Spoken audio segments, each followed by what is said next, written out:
if you're just starting out in remote sales, I need you to understand that you don't necessarily need any prior experience to be able to land a role. You don't need a resume or anything like that. What you need is you need to be able to connect with the entrepreneur, the person that's going to be bringing you onto their team, and you need to allow them to essentially see the traits that they admire within themselves in you. Because essentially, when you're just starting out, the only thing that you really need is you need to be given a chance, right? Like, you just need a chance. That's it. And the best way for you to be given a chance with no prior experience, nothing concrete to show for, is through great storytelling. So what do I mean? Let me give you a real life example, because back in 2023, I interviewed for a position in one of Alex Hormozi's portfolio companies. And not only that, but I know some of the other closers and some of the other people that were also interviewing for that position. And I ended up being the only one landed the gig.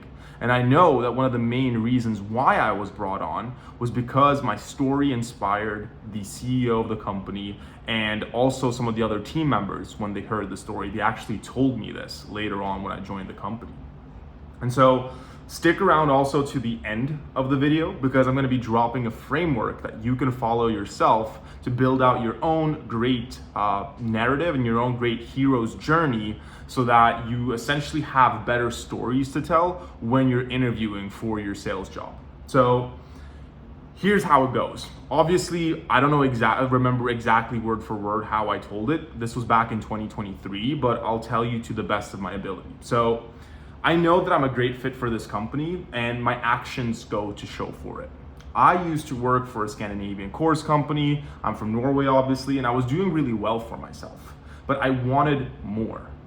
I felt like I'd hit a ceiling in that position, and that if I wanted to actually achieve those higher level dreams that I had for myself, I would have to leave that position of comfort and I'd have to move on. I'd have to take a new challenge.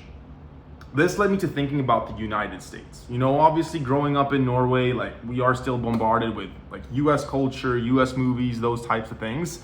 And I just started really thinking about the huge opportunity that the United States market possesses.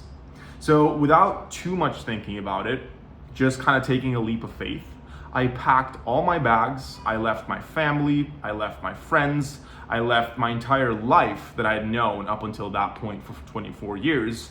I packed all of that stuff up and I left for Colombia to get into the same time zones as the US market and just find a right opportunity for me.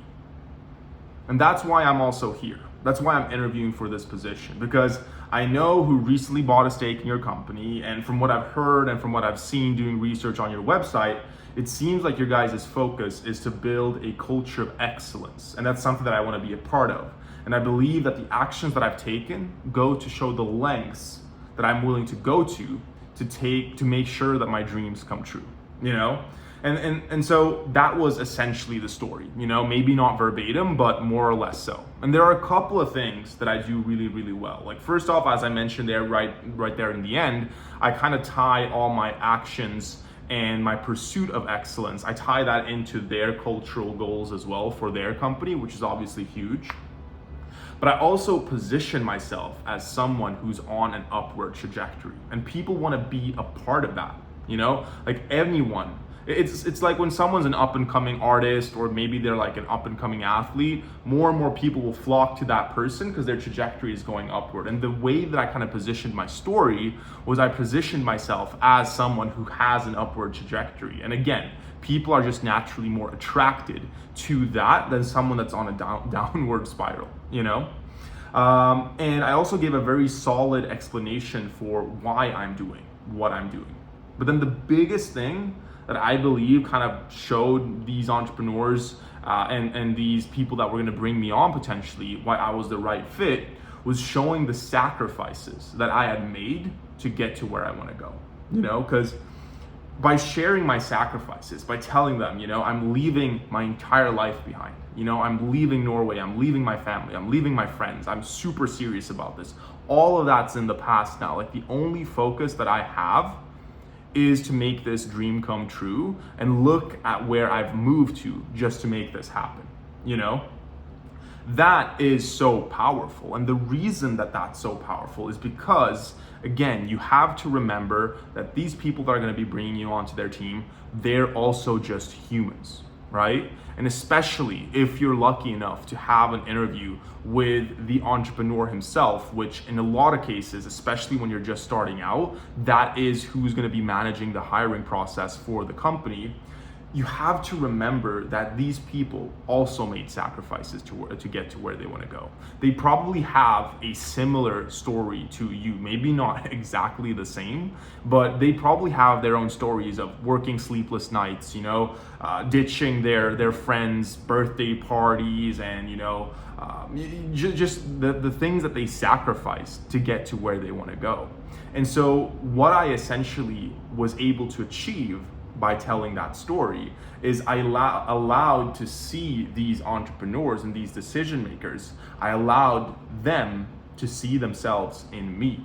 And because of that, I built a much stronger emotional connection to them, which also made it more likely that I would get the opportunity. Hopefully you guys are following me. And so I know what you're probably thinking. You know, like, I obviously worked at a course company already, and this was obviously one of Alex Hormozi's companies, and having some past experience would be super helpful. But what I've done is I've taken this exact framework that I use to tell my story, and I've broken it down into what I call the Brawl framework. Because we are ultimately building your hero's journey here, there's a little bit of a brawl to get to it. And you can find your version of that framework that you can copy for yourself down below, so you can start preparing your own story to tell when you're on your interviews. It includes questions and frameworks that you can answer and just follow to start building out your own hero's journey, and to give you clarity on how to best position yourself in your own situation. Because even if you're just like a young 18 or 19-year-old kid who dropped out of high school, or you know, left their 9-to-5 job to make this happen, you still have your own hero's journey, you know? And again, as I mentioned earlier, especially in this space where a lot of these entrepreneurs, they're young people, they most likely had a very similar kind of trajectory and a similar story to yours.